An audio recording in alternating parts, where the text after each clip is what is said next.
professor, physician, epidemiologist. I am Dr. Sri Banerjee.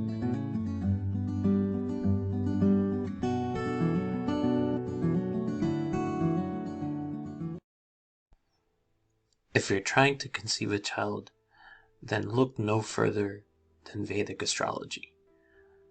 I'm Dr. Sri Banerjee, certified astrologer, and in this segment I'm going to be going over how you can effectively use Vedic astrology to try to find the optimal times to conceive and for pregnancy.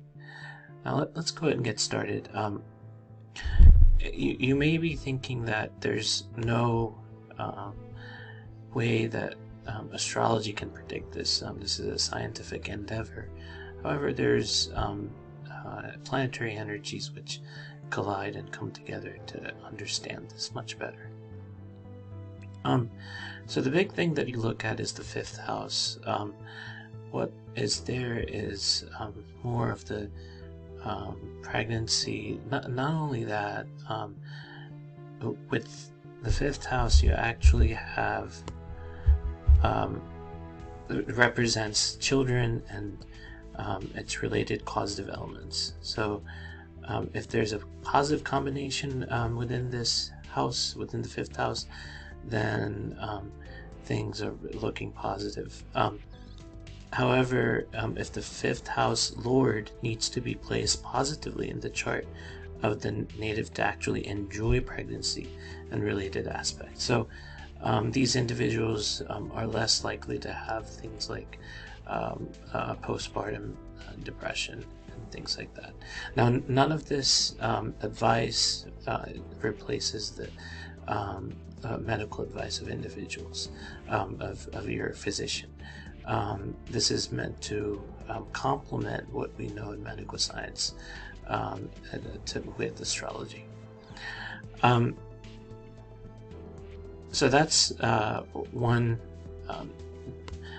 big thing that you look at to understand the birth of a child and how and times to conceive.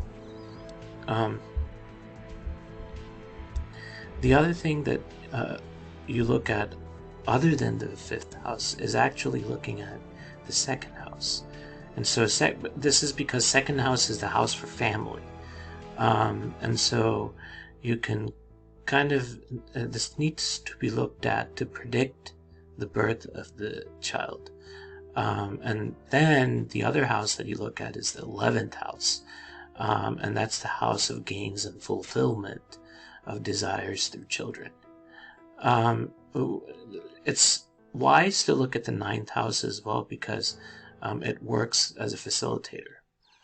So I've talked about multiple houses, the 5th house, the 2nd house, and the 11th house and the 9th house in order to look for conception of a child and childbirth. Now to the planets, the planet Jupiter. So after the houses, what you look at is rulership.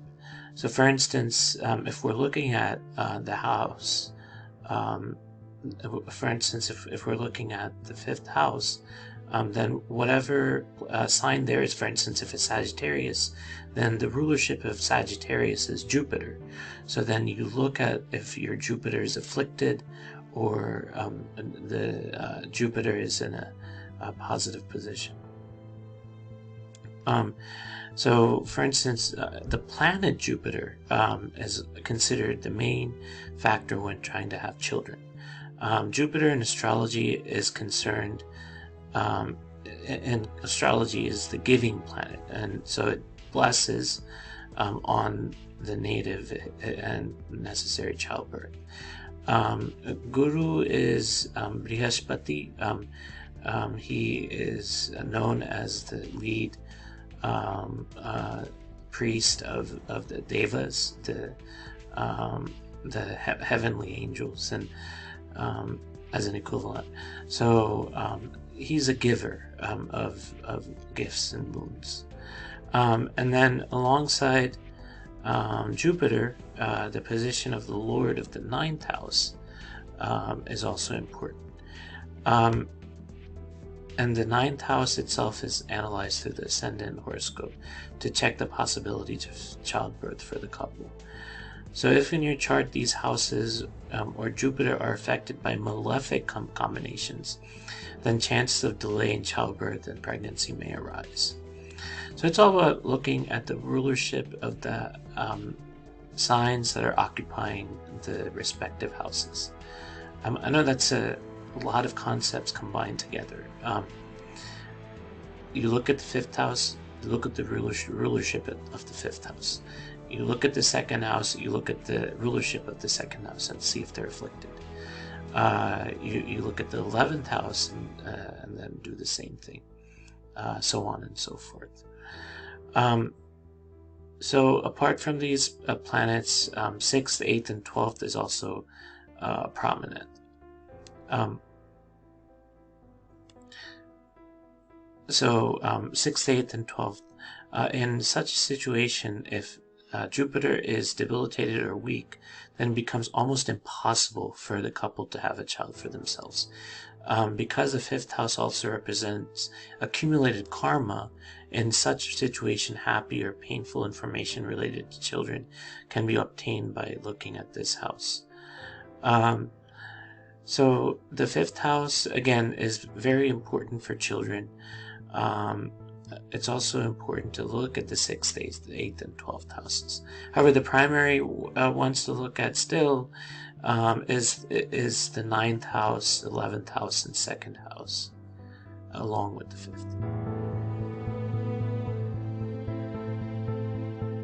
So, for instance, Saturn in any of these places is affecting the houses or planets, then you may have to wait for the birth of your child. In fact, at times, the evil effects of Saturn can block the blessings of childbirth for the native. Even malefic Rahu, Ketu, and Mars are the creators of hurdles when it comes to childbirth. Rahu and Ketu indicate negative deeds related to children. Rahu indicates snake defect and loss of fertility. And so there's a lot of different things. Astrological remedies, some of the things that you do is look for the fifth house lord, and that's known as Panchamish.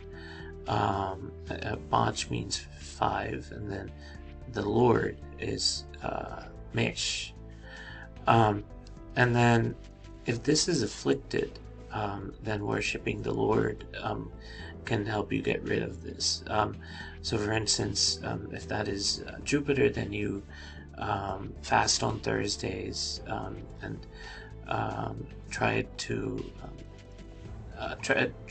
improve the energies that are coming out of Jupiter, if that's the Lord.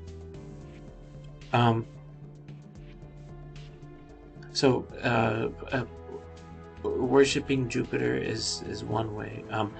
Navagraha Puja, which is all 9 planets, and having some mantras to them as well is important. And then you can go into any of the other malefics that are in your chart. For instance, if it's Rahu, you can repeat a mantra. If it's Ketu, you can repeat a mantra. And then this shows how a couple, they can, to increase the chance of conceiving, they can worship Lord Krishna, who removes any impending problem with childbirth. They can also choose to perform a Krishna puja to Krishna, a ritual, and then chant the Gopal mantra, Bij mantra. And I'm not going to pronounce this, but you can take a look for yourself. So there's a lot of different mantras and remedies that you can do. There's actually a Vastu Shastra, which means how to place the items within a house. So there's a lot of different things that you can do, and gemstones like rose quartz, aventurine, and all of this. So I hope this has provided you with some insight about what these different types of techniques there are in order to potentially conceive a child, or safety during a childbirth. This is, again, does not replace medical advice.